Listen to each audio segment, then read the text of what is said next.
குஷ்டரோகி சுத்தமானான். அவர் மலையிலிருந்து இறங்கின போது திரளான ஜனங்கள் அவருக்கு பின் சென்றார்கள். அப்பொழுது குஷ்டரோகி ஒருவன் வந்து அவரை பணிந்து, ஆண்டவரே, உமக்கு சித்தமானால் என்னை சுத்தமாக்க உம்மால் ஆகும் என்றான். இயேசு தமது கையை நீட்டி அவனை தொட்டு, எனக்கு சித்தம் உண்டு, சுத்தமாகு என்றார். உடனே குஷ்டரோகம் நீங்கி அவன் சுத்தமானான். இயேசு அவனை நோக்கி, இதை நீ ஒருவருக்கும் சொல்லாதபடி எச்சரிக்கையாயிரு. ஆயினும் அவர்களுக்கு சாட்சியாக நீ போய் ஆசாரியனுக்கு உன்னை காண்பித்து மோசே கட்டளையிட்ட காணிக்கையை செலுத்து என்றார். திரளான ஜனங்கள். அவர் மலையில் இருந்து இறங்கின போது திரளான ஜனங்கள் அவருக்கு பின் சென்றார்கள். இயேசு கிறிஸ்துவின் போதகத்தை குறித்து ஜனங்கள் ஆச்சரியப்பட்டார்கள். இயேசு பிரசங்கம் பண்ணி முடித்த பின்பு மலையில் இருந்து இறங்கி வருகிறார். அப்போது திரளான ஜனங்கள் அவருக்கு பின் செல்லுகிறார்கள். இயேசு கிறிஸ்து இந்த ஜனங்களுக்கு தம்மை வெளிப்படுத்தி காண்பித்திருக்கிறார். இயேசு கிறிஸ்துவை பற்றி அறிந்து கொண்ட ஜனங்கள் அவரை பற்றி மேலும் அறிந்து கொள்ள வேண்டும் என்று ஆவலாக இருக்க வேண்டும். இயேசு கிறிஸ்துவின் உபதேசத்தை எவ்வளவு அதிகமாக கேட்டாலும் அவ்வளவும் நமது ஆத்மாவிற்கு ஆவிக்குரிய போஜனமாக இருக்கும். இயேசு கிறிஸ்து மலையில் பிரசங்கம் பண்ணிய போது ஏராளமான ஜனங்கள் அவருடைய பிரசங்கத்தை கேட்டார்கள், ஆச்சரியப்பட்டார்கள். ஆனால் ஒரு சிலரே அவரை பின்பற்றினார்கள். இயேசு கிறிஸ்துவை ஒரு சிலர் மாத்திரமே நெருக்கமாக பின்பற்றி அவரோடு தொடர்ந்து சென்றார்கள். திரளான ஜனங்கள் பிரசங்கத்தை கேட்டாலும் ஒரு சிலர் மாத்திரமே ரட்சிக்கப்படுகிறார்கள். உமக்கு சித்தமானால். அப்பொழுது குஷ்டரோகி ஒருவன் வந்து அவரை பணிந்து, ஆண்டவரே, உமக்கு சித்தமானால் என்னை சுத்தமாக்க உம்மால் ஆகும் என்றான். இயேசு கிறிஸ்து மலையில் இருந்து இறங்கி வருகிறார். திரளான ஜனங்கள் அவருக்கு பின் செல்லுகிறார்கள். அப்போது குஷ்டரோகி ஒருவன் அவரிடத்திற்கு வந்து அவரை பணிந்து கொள்கிறான். மலை பிரசங்கத்திற்கு பின்பு இயேசு கிறிஸ்து நடப்பித்த முதலாவது அற்புதமாக இந்த சம்பவம் எழுதப்பட்டிருக்கிறது. தேவனுடைய கோபத்தினாலே மனுஷனுக்கு குஷ்டரோகம் வருகிறது என்பது யூதர்களின் நம்பிக்கை. இயேசு கிறிஸ்து குஷ்டரோகத்தை குணப்படுத்துகிறார். இதன் மூலமாக தேவனுடைய கோபத்தை அகற்றி போடுவதற்கு தாம் வந்துள்ளதை இயேசு உறுதி பண்ணுகிறார். பாவத்தினாலும் சாபத்தினாலும் மனுஷருக்கு குஷ்டரோகம் வருகிறது. இயேசு கிறிஸ்து மனுஷனுடைய குஷ்டரோகத்தை குணப்படுத்துகிறார். இதன் மூலமாக மனுஷருடைய பாவத்தை எடுத்து போடுவதற்கு தாம் வந்துள்ளதை இயேசு உறுதி பண்ணுகிறார். தேவனுடைய கோபத்தின் கரத்தில் இருந்தே மனுஷருக்கு குஷ்டரோகம் வருகிறது என்று யூத மார்க்கத்து ஜனங்கள் நம்புகிறார்கள். தேவனிடத்தில் இருந்து வந்திருக்கும் சாபத்தை தேவனால் மாத்திரமே அகற்றி போட முடியும். ஆகையினால் மருத்துவர்கள் குஷ்டரோகத்திற்கு மருத்துவ சிகிச்சை எதுவும் மேற்கொள்வதில்லை. கர்த்தருடைய ஊழியக்காரர்களாகிய ஆசாரியர்களே மனுஷருடைய குஷ்டரோகம் குணமாயிற்றா, குணமாகவில்லையா என்று தீர்மானம் பண்ணுவார்கள். குஷ்டரோகியினுடைய ஜீவியத்தில் தேவன் நடப்பிக்கும் கிரியைகளை ஆசாரியர்கள் ஆராய்ந்து பார்க்கிறார்கள். குஷ்டரோகத்தை மனுஷரால் குணப்படுத்த முடியாது என்பது ஆசாரியரின் நம்பிக்கை. இயேசு கிறிஸ்து பல குஷ்டரோகிகளை சொஸ்தமாக்கினார். இதன் மூலமாக தாம் தேவனுடைய குமாரன் என்பதை எல்லா ஜனங்களுக்கும் நிரூபித்து காண்பித்தார். குஷ்டரோகத்தை தாம் குணப்படுத்தியதோடு நின்றுவிடாமல் தம்முடைய சீஷர்களும் தமது நாமத்தில் குஷ்டரோகத்தை குணப்படுத்த வேண்டும் என்று கட்டளையிட்டார். குஷ்டரோகிகளை சொஸ்தமாக்குவதன் மூலமாக இயேசு கிறிஸ்துவே மேசியா என்பது நிரூபணமாகிறது. இயேசு கிறிஸ்து ஜனங்களுடைய பாவங்களை போக்க வந்திருக்கும் இரட்சகர். பாவத்தின் விளைவினால் மனுஷனுக்கு சரீர வியாதி உண்டாகிறது. வியாதியினால் அவனுடைய ஆத்மா அலைக்கழிக்கப்படுகிறது. குஷ்டரோகம் என்பது சாதாரண வியாதியை போன்றது அல்ல. பழைய ஏற்பாட்டு காலத்தில் குஷ்டரோகம் அசுத்தமானதாக கருதப்பட்டது. ஆசாரியனே குஷ்டரோகியை ஆராய்ந்து பார்த்து அவன் சுத்தமானவனா அல்லது இன்னும் அசுத்தமானவனா என்பதை தீர்மானம் பண்ணுவார். ஆசாரியர் குஷ்டரோகியை ஆராய்ந்து பார்த்தாலும் இயேசு கிறிஸ்துவே குஷ்டரோகத்தை குணப்படுத்துகிறவர். நியாயப்பிரமாணம் ஒருவனுடைய பாவத்தை வெளிப்படுத்துகிறது. ஒருவனை பாவி என்றும் அசுத்தமானவன் என்றும் தீர்மானிக்கிறது. ஆனால் நியாயப்பிரமாணத்தினால் ஒருவனை சுத்தப்படுத்த முடியாது. குறைவுள்ளவனை பூரணப்படுத்தவும் முடியாது. இயேசு கிறிஸ்து நம்முடைய பாவங்களை நம்மை விட்டு அகற்றி நம்மை சுத்தப்படுத்துகிறார். குஷ்டரோகி இயேசு கிறிஸ்துவிடம் வந்து அவரை பணிந்து கொள்கிறான். குஷ்டரோகிகள் நகரத்திற்கு புறம்பே தள்ளப்பட்டிருப்பார்கள். ஜனங்களுக்கு அருகாமையில் அவர்களால் வர முடியாது. ஆனால் இயேசு கிறிஸ்துவின் பிரசங்கத்தை கேட்பதற்கு இந்த குஷ்டரோகியால் வர முடிந்தது. இயேசு குஷ்டரோகிகளுக்கும் அருகில் இருக்கிறார். இயேசுவின் உபதேசத்தை கேட்ட பின்பு தன்னுடைய வாழ்க்கையில் அவருடைய வல்லமை வெளிப்பட வேண்டும் என்று குஷ்டரோகி விரும்புகிறான். இயேசு கிறிஸ்து அதிகாரம் உடையவராய் ஜனங்களுக்கு போதித்தபடியால் தன்னுடைய குஷ்டரோகத்தில் அவர் தமது அதிகாரத்தை பயன்படுத்தி தன்னை சுத்தப்படுத்த வேண்டும் என்று விரும்புகிறான். குஷ்டரோகி அவர் அருகில் வருகிறான். இயேசு கிறிஸ்துவிடம் வந்து, ஆண்டவரே, உமக்கு சித்தமானால் என்னை சுத்தமாக்க உம்மால் ஆகும் என்று பணிவோடு விண்ணப்பம் பண்ணுகிறான். தம்மிடத்தில் வருமாறு இயேசு கிறிஸ்து நம் எல்லோரையுமே அழைக்கிறார். அவருடைய அழைப்பை ஏற்றுக்கொண்டு நாம் எல்லோருமே அவரிடத்திற்கு போக வேண்டும். இயேசுவின் அருகில் செல்லும் போது மிகுந்த பயபக்தியோடும் விசுவாசத்தோடும் எதிர்பார்ப்போடும் பணிவோடும் செல்ல வேண்டும். இயேசு கிறிஸ்துவின் சித்தம் நமது ஜீவியத்தில் நிறைவேறட்டும் என்னும் எதிர்பார்ப்போடு அவர் அருகில் செல்ல வேண்டும். உமக்கு சித்தமானால் என்னை சுத்தமாக்க உம்மால் ஆகும் என்று குஷ்டரோகி விண்ணப்பம் பண்ணுகிறான். நமது ஜெபத்தில் இயேசு கிறிஸ்துவின் சித்தத்திற்கு முக்கியத்துவம் கொடுக்க வேண்டும். சில சமயங்களில் தேவனுடைய சித்தம் என்ன என்பது நமக்கு தெளிவாக தெரியாது. என்றாலும் அவர் கிருபையுள்ளவர், இரக்கமுள்ளவர் என்பதில் நாம் தெளிவோடு இருக்க வேண்டும். வியாதிகளை குணப்படுத்துவது தேவனுடைய சித்தம். பாவிகளை ரட்சிப்பது இயேசு கிறிஸ்துவின் சித்தம். தமது பிள்ளைகளை ஆசீர்வதிப்பது அவருடைய சித்தம்.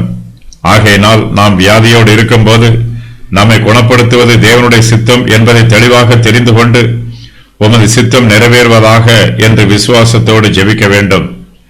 பாவம் ஆத்மாவின் குஷ்டரோகத்தை போல உள்ளது. குஷ்டரோகி மற்ற ஜனங்களோடு ஐக்கியமாக இருக்க முடியாது. ஊருக்கு புறம்பே தள்ளப்பட்டிருப்பான். இவனை போல ஆத்மாவில் குஷ்டமுள்ள பாவிகளும் தேவனிடத்தில் ஐக்கியமாக இருக்க முடியாது.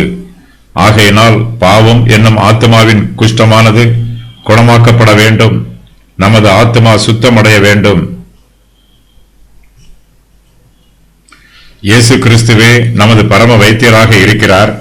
நமது ஆத்மாவில் இருந்து பாவ குஷ்டத்தை அகற்றி போட்டு நம்மை சுத்திகரிக்க விரும்புகிறார். நாம் பணிவோடு இயேசு கிறிஸ்துவின் சமூகத்திற்கு முன்பாக வந்து நமது பாவங்களுக்காக மனம் விருந்தி பாவ மன்னிப்பை கேட்கும்போது தேவன் தமது சித்தத்தின் பிரகாரம் நமது பாவங்களை மன்னித்து நம்மை சுத்திகரிக்கிறார். இயேசு கிறிஸ்து நம்முடைய பாவங்களை மன்னிப்பார். இது அவருடைய சித்தம் என்னும் நம்பிக்கை நமது உள்ளத்தில் தெளிவடைய வேண்டும். நமது ஆத்தும குஷ்டத்தை அகற்றுவதற்கு நமது சுய முயற்சிகளை நம்பிக்கொண்டிருக்க கூடாது. தேவனுடைய கிருபையையும் அவருடைய வல்லமையையும் சார்ந்திருக்க வேண்டும். ஆண்டவரே, உமக்கு சித்தமானால் என் பாவத்தை நீக்கி என்னை சுத்தமாக்க உம்மால் ஆகும் என்று நாம் இயேசு கிறிஸ்துவிடம் ஜெபிக்கும் போது ஆண்டவர் நம்மிடம் எனக்கு சித்தம் உண்டு, சுத்தமாகு என்று அன்போடு கூறுவார். இயேசு கிறிஸ்துவிடம் ஜெபிக்கும் போது அவருடைய இரக்கத்திற்காக கெஞ்சி மன்றாட வேண்டும். நம்மை சுத்தப்படுத்துவது தேவனுடைய கடமை என்று நினைத்து அவரை அதிகாரம் பண்ணக்கூடாது. மிகுந்த மனத்தாழ்மையோடு அவருடைய சமூகத்தில் விண்ணப்பம் பண்ண வேண்டும். கொடுத்த கடனை திரும்பி கேட்பது போல இயேசு கிறிஸ்துவிடம் அதிகாரம் பண்ணக்கூடாது. ஆண்டவரே, உமக்கு சித்தமானால் என்னை சுத்தமாக்கும். உமது பாதபடியில் என்னை நான் சமர்ப்பிக்கிறேன்.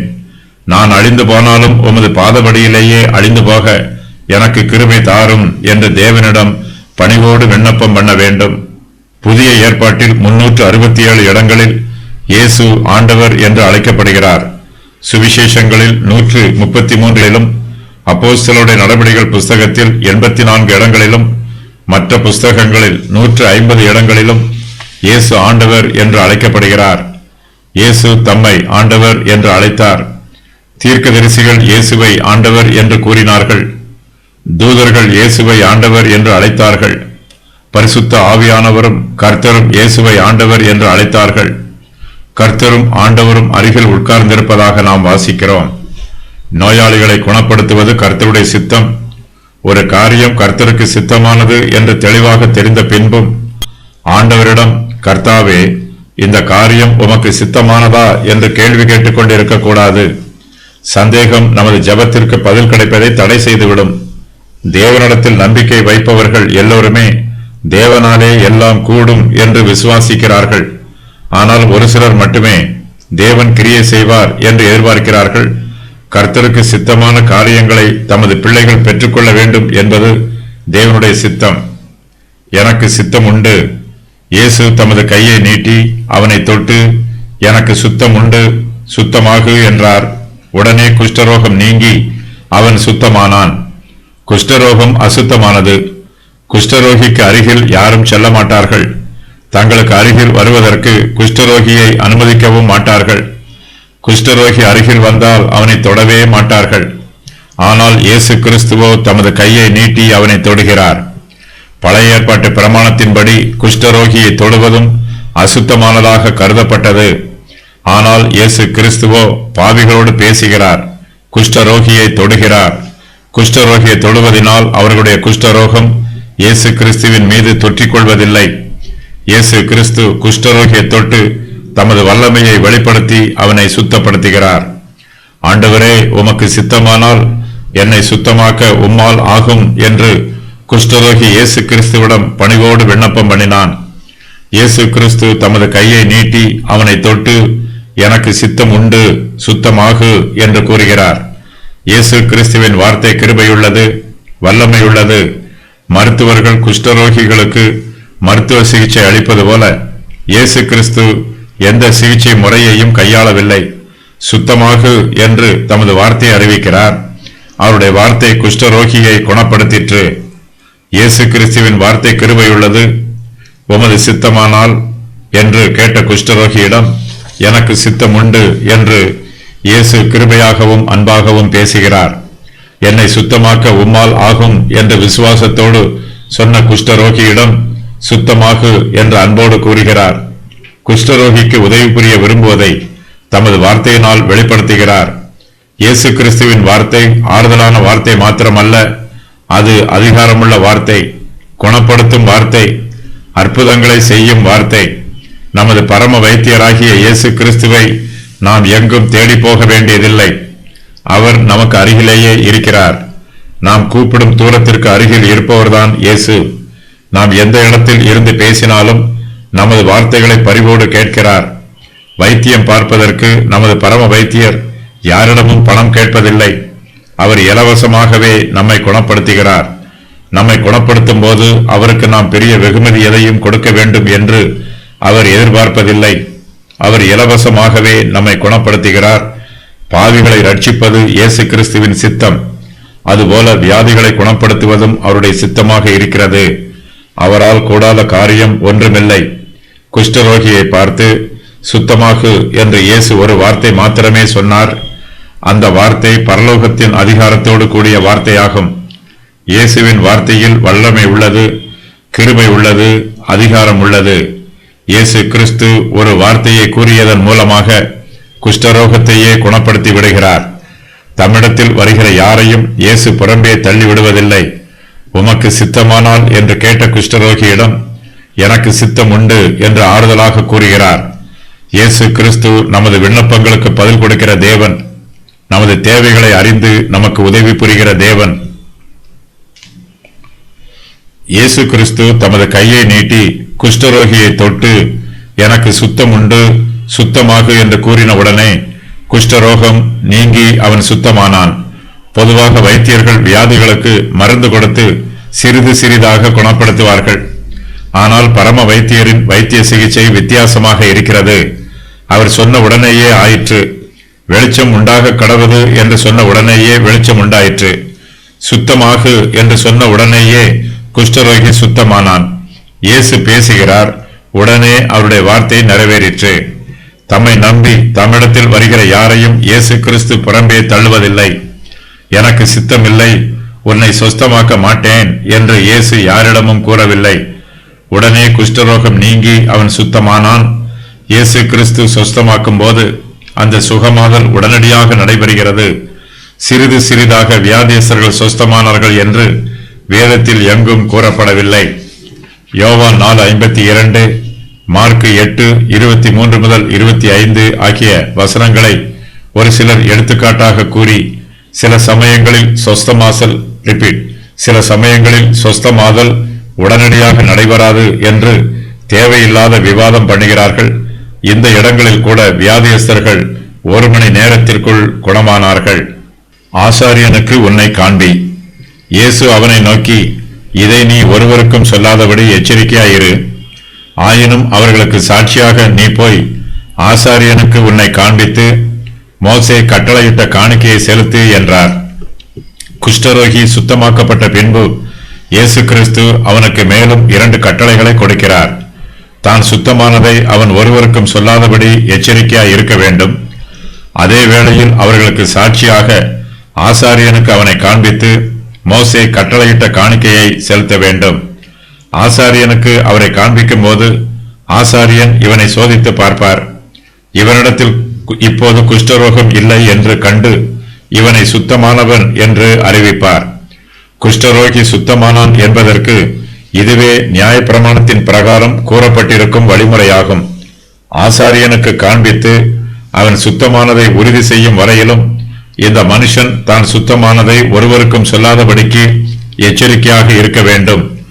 இயேசு கிறிஸ்து ஒரு அற்புதம் செய்யும் போது அதை பூரணமாக செய்கிறார். அரைகுறையாக செய்து இயேசு ஒருபோதும் தமக்கு விளம்பரம் தேடிக்கொள்வதில்லை. குஷ்டரோகி சுத்தமானாலும் அவன் நியாயப்பிரமாணத்தின்படி ஆசாரியனிடத்தில் காண்பித்து தான் சுத்தமானதை உறுதி பண்ண வேண்டும். அதன் பின்பே அவன் சுத்தமானவனாக கருதப்படுவான். தான் முழுவதுமாக நியாயப்பிரமாணத்தின்படி சுத்தமாக்கப்பட்ட பின்புதான் சுத்தமானதை இவன் மற்றவர்களுக்கு சொல்லலாம். கட்டாயம் சொல்ல வேண்டும்.